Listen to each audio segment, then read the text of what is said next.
Hi friends, welcome to my channel. ఈరోజు video చాలా ఇంట్రెస్టింగ్గా ఉందండి. వీడియోని ఎక్కడ స్కిప్ చేయకుండా ఎండ్ వరకు చూసేయండి. ఇక గుప్తా గారు పిలిచారా ప్రభు చెప్పండి అని అడుగుతుండగా యమధర్మరాజు ఇలా అంటూ ఉంటారు.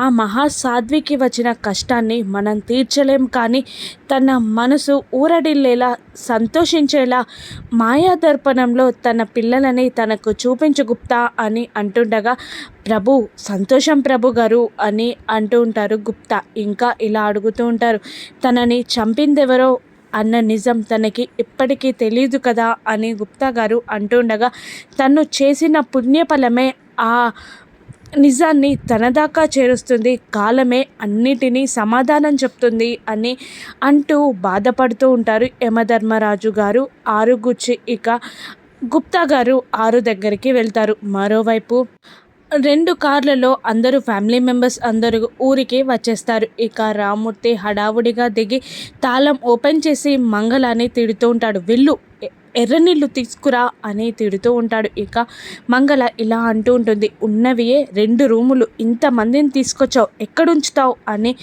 అడుగుతూ ఉంటుంది మంగళ. ఎక్కడైనా ఉంచుతాను, 2 రూములు అన్నవి కాదు, మనసు ఎటువంటిదన్నదే ముఖ్యం, ముందు నువ్వు వెళ్ళి ఎర్రనీళ్ళు తీసుకురా అని మంగళాన్ని తిడుతూ ఉంటాడు రామ్మూర్తి. ఇక గుమ్మం ముందుకి అమర్ బాగి రాగానే రామ్మూర్తి ఇలా అంటుంటాడు, ఒక్క నిమిషం బాబు అని అంటూ దిష్టి తీయవే అనగా మంగళ దిష్టి తీస్తుంది. ఇక రామ్మూర్తి ఇలా అంటుంటాడు, ఇద్దరూ కలిసి కుడికాలు లోపల పెట్టి రండి బాబు అని అనగానే ఒకరి ముఖాలొకరు చూసుకుంటారు. ఇక ఇద్దరు కుడికాలు పెట్టి లోపలికి వస్తారు. తర్వాత పిల్లలు కూడా వస్తారు. అమర్ ఇల్లు మొత్తం చూస్తుండగా, క్షమించండి బాబు, ఇల్లు చాలా చిన్నది, సౌకర్యాలు కూడా ఉండవు, కాస్త అడ్జస్ట్ అవ్వండి అని రామ్మూర్తి అంటుండగా మంగళ ఇలా అంటూ ఉంటుంది, పెద్ద ఇల్లు తీసుకోమని నీకు ఎన్నిసార్లు చెప్పినా వినవు కదా అని అంటూ ఉంటుంది మంగళ. ఇక రామ్మూర్తి నువ్వాగు అని అంటూ ఇలా చెప్తూ ఉంటాడు, ఈ ఇంట్లోనే నా పెద్ద కూతురు పుట్టింది బాబు, నా పెద్ద కూతురిని నేను ఎలాగూ కాపాడుకోలేకపోయాను, అందుకే ఇల్లు వదిలే ప్రసక్తే లేదు అని రామ్మూర్తి అంటూ ఉంటాడు. ఇక పిల్లలకి 6 గుర్తొస్తూ ఉంటుంది. ఆ ఇంట్లో ఏవో చిన్నపిల్ల అరుపులు గుర్తొస్తూ ఉంటాయి పిల్లలకి. అదే తీక్షణంగా ఇంటిని చూస్తూ ఉంటారు పిల్లలు. ఏంటి ఇల్లు నచ్చలేదా పిల్లలు అని అడుగుతుండగా, లేదు తాతయ్య నచ్చింది, పైగా ఇంట్లో మాకు కావలసిన వాళ్ళు ఎవరో ఉన్నట్టు అనిపిస్తుంది, చాలా హ్యాపీగా అనిపించింది అని అంజు అంటుండగా, మనసుకు చాలా ప్రశాంతంగా ఉంది తాతయ్య అని అమ్ము అంటుండగా, ఇక ఆనందేమో థ్యాంక్ యూ తాతయ్య, మేము రాను అంటున్నా కూడా ఈ ఇంటికి మమ్మల్ని తీసుకొచ్చావు అని అంటుండగా, ఆకాష్ మాత్రం నువ్వు తీసుకురాకపోతే ఈ ఫీలింగ్ని మేము మిస్ అయ్యే వాళ్ళం తాతయ్య అని అంటూ ఉంటారు. ఇక రామ్మూర్తికి అమర్ వాళ్ళ ఇంటికి వెళ్ళినప్పుడు 6 ఎదురుగా రావడం గుర్తొచ్చి ఇలా అంటూ ఉంటాడు, మీ ఇంటికి వచ్చినప్పుడు కూడా నాకు అలాగే అనిపించేది, మనసుకి చాలా ప్రశాంతంగా అనిపించేది అని అంటూ అమర్ని ఇలా అంటూ ఉంటాడు. సారీ బాబు, మిమ్మల్ని ఇక్కడే నిలబెట్టి ఏదేదో మాట్లాడుతున్నాను అంటూ, అమ్మ బాగి రూమ్ చూపించు అని అంటూ ఉంటాడు.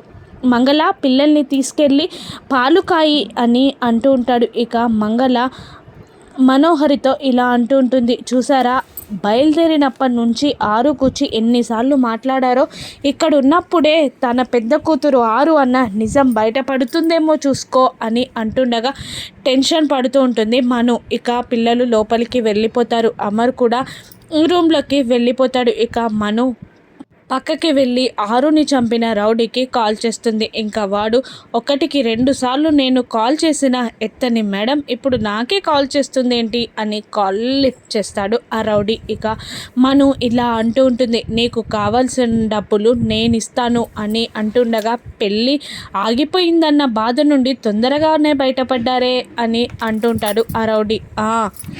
అయినా పాపం ఆ ఆఫీసర్ని చూస్తుంటే చాలా జాలిగా ఉంది, అంత పలుకుబడి ఉండి కూడా తన భార్యని చంపిందెవరో తెలుసుకోలేకపోతున్నారు, ఇక నేను ఆ విషయాన్ని తెలియజేయాలనుకుంటున్నాను అని ఆ రౌడీ అంటుండగా, నీకు కావలసిన డబ్బులు నేనిస్తాను.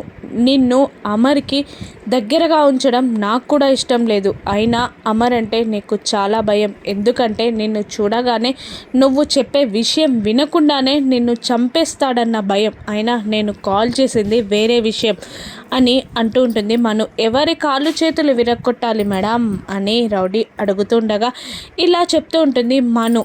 సరస్వతి మేడం హాస్టల్ వార్డెన్ చంపేయాలి అని మను అంటూ ఉండగా ఇక మరి రేటు అని రౌడీ అడుగుతుంటాడు. నువ్వు అడిగిన దానికన్నే ఎక్కువగా ఇస్తాను, ముందు దాన్ని చంపేయాలి అని మను అంటూ ఉంటుంది. వివరాలన్నీ నా మొబైల్కి పంపి ఇక మీరు హ్యాపీగా ఉండండి అని అనేస్తాడా రౌడీ. ఇక అమర్ ఉన్న రూమ్కి బాగి వెళ్తుంది. ఇక అమర్ బాధపడడం, సరస్వతి మేడం గురించి ఆలోచించడం చూస్తున్న బాగి ఇలా అంటూ ఉంటుంది. మీ బాధ నాకు అర్థమైంది. మన అన్న వాళ్ళతో పంచుకుంటే బాధ కాస్త తగ్గుతుంది. నాతో కాకపోయినా రాతోటైనా పంచుకోవచ్చు కదా అని బాగి అడుగుతుండగా ఇక అమర్ కోపంగా ఇలా అంటుంటాడు. అవును, అప్పటి నుండి చూస్తున్నాను. నా బాధ గురించి నువ్వేదో మాట్లాడుతున్నావు. నువ్వేదో 4 మంచి మాటలు మాట్లాడితే నువ్వు చేసిన మోసాన్ని నేను మర్చిపోతాను అనుకుంటున్నావా? అది జన్మలో జరగదు అని అమర్ అంటుంటాడు. ఇక బాగి మీకు దగ్గరవ్వాలని నాకు ఏమీ లేదు అని అంటూ ఉంటుంది బాగి. అవును, నువ్వు నాటకం ఆడినట్టే మీ నాన్నగారు కూడా గుండె నాటకం ఆడి ఇక్కడికి తీసుకురాలేదు కదా అని అమర్ అంటుండగా ఏమనుకుంటున్నారండి అసలు?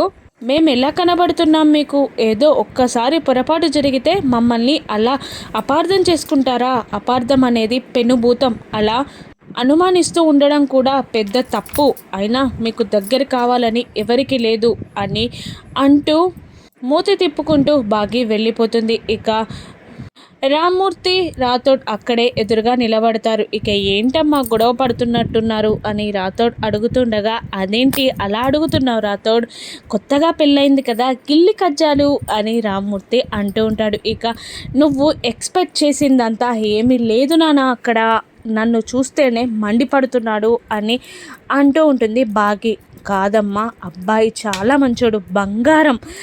ఇక ఏమన్నా కాస్త పట్టించుకోకమ్మా, నిన్ను అర్థం చేసుకుంటాడు, నీతో బాగుంటాడు అని అంటూ ఉంటాడు రామ్మూర్తి. ఇక అమర్ అన్న మాటలు బాగికి గుర్తొచ్చి ఒక్కసారి ఇలా అడుగుతున్నాను, ఏమనుకోకండి నాన్న అని అంటూ మీకు గుండె నొప్పి అనేది నిజమే కదా అని అనేస్తుంది బాగి. ఇక ఒకరి ముఖాలొకరు రామ్మూర్తి రాథోడ్ చూసుకుంటారు. అలా చూసుకుంటున్నారేంటి అని బాగి అడుగుతుండగా ఇక రామ్మూర్తి ఆ మాటని కవర్ చేస్తూ ఉంటారు. అయినా అబద్ధం ఆడాల్సిన అవసరం నాకేంటమ్మా, అయినా పద పిల్లల్ని చూసుకోవాలి కదా అని అంటూ బాగిని తీసుకెళ్ళిపోతాడు రామ్మూర్తి. ఇక మను ఇలా అడుగుతుంటుంది రాథోడ్ని, అమర్ ఏం చేస్తున్నాడు? ఏదో తాజ్మహల్ అన్నట్టు ఇక్కడికి ఇంతమందిని తీసుకొచ్చాడు అని మను అంటూ ఉంటుంది. మీ నాన్న కాని నాన్న మిమ్మల్ని బాగా కలవరిస్తున్నాడు అని రాథోడ్ అంటూ ఉంటాడు. పాపం అమర్ ఎంత ఇబ్బంది పడుతున్నాడో అని మను అంటుండగా అదేం లేదే, బెడ్రూమ్లో హ్యాపీగా ఉన్నారు సార్ అని రాథోడ్ అంటూ ఉంటాడు. ఏంటి ఇది పెద్ద ప్యాలెస్ అని అందులో బెడ్రూమ్ అన్న పేరున్న కూడా రూమ్ ఉందా అని అంటూ ఉంటుంది మను. ఇక ఏంటో సార్ వచ్చినప్పటి నుండి అదోలా ఉన్నారు, సరస్వతి మేడం నుంచి మాట్లాడినప్పటి నుండి అదోలా ఉన్నారు, అక్కడికే వెళ్ళిపోతారంట అని అంటుండగా మను టెన్షన్ పడుతూ ఉంటుంది. ఇక అప్పుడే అక్కడికి అమర్ వచ్చేస్తాడు. ఇలా అంటుంటాడు, సార్ మీరేమీ అనుకోకండి, నేను హైదరాబాద్కి వెళ్తాను, ఆ మేడం నాతో మాట్లాడాలి అని చెప్పారు, ఏదో ఇంపార్టెంట్ విషయం ఉన్నట్టుంది, నేను మళ్ళీ వస్తాను అని అమర్ అంటూ ఉండగా వెళ్ళనివ్వండి నాన్న, అంత ప్రాధేయపడ్డట్టు మాట్లాడారు కదా మేడం, వెళ్ళనివ్వండి అని బాగి అంటూ ఉండగా సర్లేండి బాబు అని అమర్ అంటూ ఉండగా ఇప్పుడే ఆ రౌడీ గారిని పంపాను, ఎలాగైనా అమర్ని ఆపాలి అని మను మనసులో అనుకొని అది కాదమర్, ఇది అరిష్టం, ఒక్కసారి వచ్చి భోజనం చేయకుండా నిద్ర చేయకుండా వెళ్ళడం అరిష్టం అని మను అంటుండగా బాగి రాథోడ్ రామ్మూర్తి కోపంగా చూస్తూ ఉంటారు. ఇక అమర్ మాత్రం పిల్లలు వెళ్ళి బ్యాగ్స్ సర్దుకోండి అంటూ ఉండగా డాడీ మీరు ఎలాగో వస్తానంటున్నారు కదా, మేము ఇక్కడే ఉండొచ్చా అని పిల్లలు అంటుంటారు. సరే ఓకే, మనోహరి రాథోడ్ ఇక్కడే ఉంటారు అని అమర్ అంటుండగా లేదమర్ ఇప్పుడు కాదు, నువ్వు వెళ్ళి వెయిట్ చేసినా కూడా ఆ మేడం ఇప్పుడే స్పృహలోకి రారు కదా అని అంటూ ఉంటుంది మను. ఇక మను అమర్ని ఎలాగైనా ఆపడానికి ట్రై చేస్తూ ఉంటుంది. భాగ్య మాత్రం కోపంగా చూస్తూ ఉంటుంది. అమర్ హైదరాబాద్కి వెళ్తాడా? ఆ రౌడీ సరస్వతి మేడం చంపకుండా అమర్ చూస్తాడా? రానున్న ఎపిసోడ్స్లో చూద్దాం. Thank you for watching.